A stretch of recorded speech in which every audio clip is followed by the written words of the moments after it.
Hello friends, aspirants of success में आपका स्वागत है। आज मॉडर्न इंडियन हिस्ट्री का पार्ट 7 शुरू करने जा रहे हैं।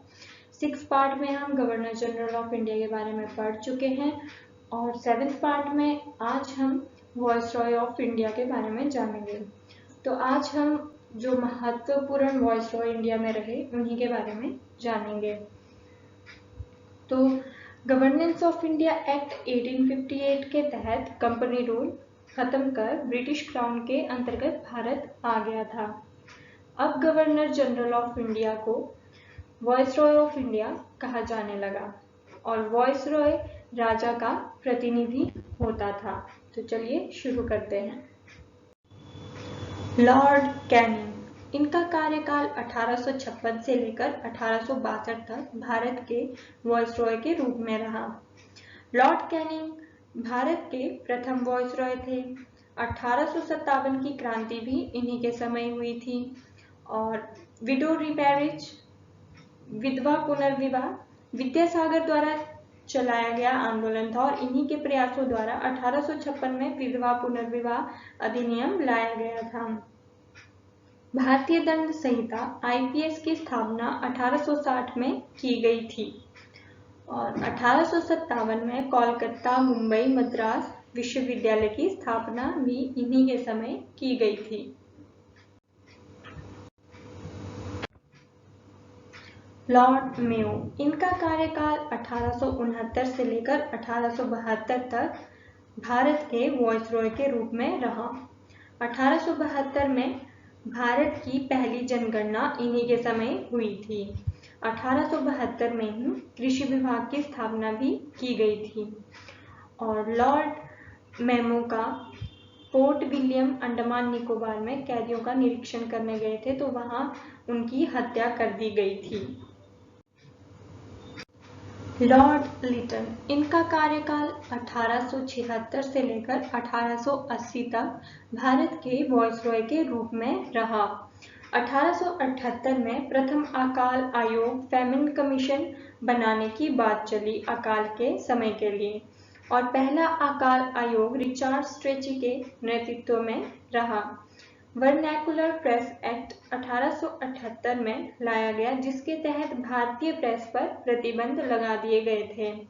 भारतीय शस्त्र अधिनियम 1878 जिसके द्वारा किसी भी भारतीय को लाइसेंस के बिना अस्त्र शस्त्र रखने पर पाबंदी थी। बिना लाइसेंस के अस्त्र रखने पर जुर्माना और सजा दी जाने लगी। सिविल सेवा में परीक्षा की उम्र 21 वर्ष से घटाकर 19 वर्ष कर दी गई थी। लॉर्ड रिपन, इनका कार्यकाल 1880 से लेकर 1884 तक भारत के वॉइसरॉय के रूप में रहा और भारत में सबसे लोकप्रिय वॉइसरॉय लॉर्ड रिपन ही थे और इन्हें भारत के सुधारक की संज्ञा भी दी जाती है। स्थानीय स्वतंत्रता शासन का जनक भी लॉर्ड रिपन को ही कहा जाता है। 1881 में प्रथम नियमित जनगणना इन्हीं के समय से शुरू की गई थी। 1881 में ही कारखाना अधिनियम के द्वारा कारखानों में काम करने वालों की स्थिति को सुधारा गया था। 1882 में हंटर कमीशन आया और प्राथमिक शिक्षा में सुधार देना इस कमीशन का कार्य था। 1882 में वर्नैकुलर प्रेस एक्ट समाप्त कर दिया गया था।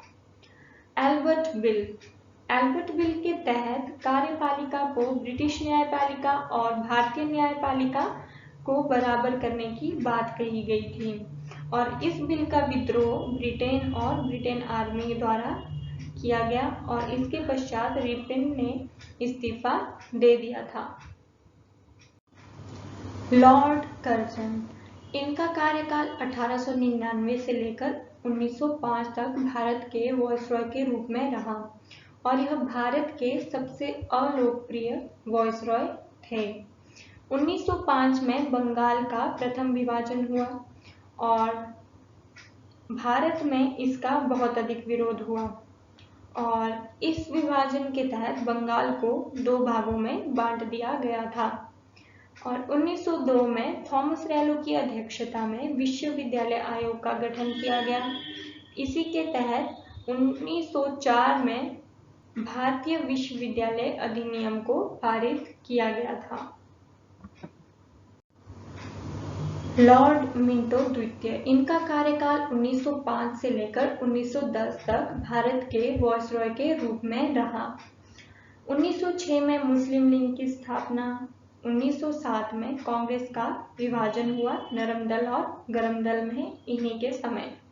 1909 में मार्लो मिंटो सुधार अधिनियम लाया गया, जिसके तहत पृथक निर्वाचन की व्यवस्था लाई गई और मुस्लिमों के लिए पृथक निर्वाचन व्यवस्था लाई गई।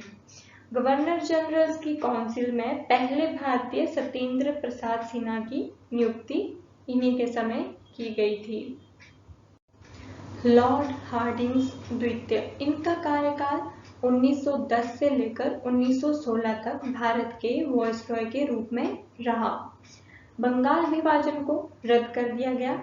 दिल्ली दरबार 1911 के तहत इस विभाजन को रद्द कर दिया गया था। 1912 में दिल्ली को राजधानी बनाया गया। 1916 में मदन मोहन मालवीय द्वारा बनारस हिंदू यूनिवर्सिटी की स्थापना की गई थी। 1912 से पहले राजधानी कोलकाता में थी। लॉर्ड चैम्सफोर्ड, इनका कार्यकाल 1916 से लेकर 1921 तक भारत के वायसरॉय के रूप में रहा। पहला विश्व युद्ध 1914 से लेकर 1918 तक इनके कार्यकाल में रहा। होम रूल आंदोलन 1916 में लाया गया और 1919 में रॉलेट एक्ट, जिसे भारतीयों ने काला कानून कहा था, इसके तहत किसी भी भारतीय को बिना किसी जुर्म के जेल में डाल दिया जाता था। 13 अप्रैल 1919 में जलियांवाला बाग हत्याकांड हुआ। यह रॉलेट एक्ट के विरोध में प्रदर्शन करने पहुंचे व्यक्तियों पर गोली चलाई गई थी। 1919 में खिलाफत आंदोलन। 1920 में असहयोग आंदोलन शुरू किया गया महात्मा गांधी जी द्वारा। यह भारत का पहला असहयोग आंदोलन था। लॉर्ड इरविन, इनका कार्यकाल 1926 से लेकर 1931 तक भारत के वायसरॉय के रूप में रहा। साइमन कमीशन 1928 में भारत आया और लाला लाजपत राय के नेतृत्व में गो साइमन गो का नारा लगाया गया। साइमन कमीशन में सभी सदस्य ब्रिटिशर्स होने के कारण यह विरोध हुआ था। इसमें एक भी भारतीय शामिल नहीं था। नेहरू रिपोर्ट 1928 में आई। यह रिपोर्ट मोतीलाल नेहरू की अध्यक्षता में तैयार की गई थी। साइमन कमीशन के विद्रोह के बाद ब्रिटिशर्स ने भारतीयों को चैलेंज दिया अपना कानून अपने से बनाने का, जिसके तहत ये नेहरू रिपोर्ट 1928 में तैयार की गई थी। 5 मार्च 1931 में गांधी इरविन समझौता हुआ था। गोलमेज सम्मेलन, पहला गोलमेज सम्मेलन 1930 में, दूसरा 1931 में और तीसरा 1932 में, और गांधी जी ने दूसरे गोलमेज सम्मेलन में भाग लिया था। लॉर्ड लिनलिथगो, इनका कार्यकाल 1936 से लेकर 1945 तक भारत के वायसरॉय के रूप में रहा। द्वितीय विश्व युद्ध, इनके समय द्वितीय विश्व युद्ध चला 1939 से लेकर 1945 तक और इसी के तहत भारतीयों को बिना पूछे ब्रिटिशर्स ने द्वितीय विश्व युद्ध में भाग लेने की घोषणा कर दी थी, जिससे कांग्रेस मंत्रिमंडल ने त्याग पत्र दे दिया 1939 में और 22 दिसंबर 1939 में मुस्लिम लीग ने मुक्ति दिवस के रूप में मनाया था। अगस्त प्रस्ताव 1940 में आया और भारत छोड़ो आंदोलन 1942 में गांधी जी के नेतृत्व में शुरू हुआ। यह भारत का सबसे बड़ा आंदोलन था और भारत का अंतिम आंदोलन भी भारत छोड़ो आंदोलन ही था। लॉर्ड बेबल, इनका कार्यकाल 1943 से लेकर 1947 तक भारत के वायसरॉय के रूप में रहा। 1946 में नौसैनिक विद्रोह मुंबई में नौसेना द्वारा किया गया था और इसे भारत का अंतिम विद्रोह माना जाता है। 16 अगस्त 1946 में मुस्लिम लीग ने सीधी कार्रवाई दिवस डायरेक्ट एक्शन डे मनाया था। इसे कोलकाता दंगा भी कहा जाता है। संविधान सभा का गठन 9 दिसंबर 1946 से संविधान बनाने की प्रक्रिया शुरू हो गई थी। लॉर्ड माउंटबेटन, इनका कार्यकाल 1947 से लेकर 1948 तक भारत के वायसरॉय के रूप में रहा और लॉर्ड माउंटबेटन भारत के अंतिम वायसरॉय थे। माउंटबेटन योजना के तहत भारत को स्वतंत्रता मिली और भारत को 2 भागों में बांटा गया, भारत और पाकिस्तान। 1947 में जब भारत आज़ाद हुआ तो भारत में वायसरॉय पद को समाप्त कर दिया गया, फिर से गवर्नर जनरल का पद बनाया गया। स्वतंत्र भारत के पहले गवर्नर जनरल लॉर्ड माउंटबेटन बने। भारतीयों के विद्रोह के बाद 1948 में उन्हें पद से हटा दिया गया। राजगोपालाचारी, इनका कार्यकाल 1947 से लेकर 1950 तक भारत के गवर्नर जनरल के रूप में रहा और यह भारत में भारतीय पहले गवर्नर जनरल थे। और 26 जनवरी 1950 को हमारा संविधान बना और गवर्नर जनरल के पद को समाप्त कर दिया गया। तो यह भारत के अंतिम गवर्नर जनरल भी थे।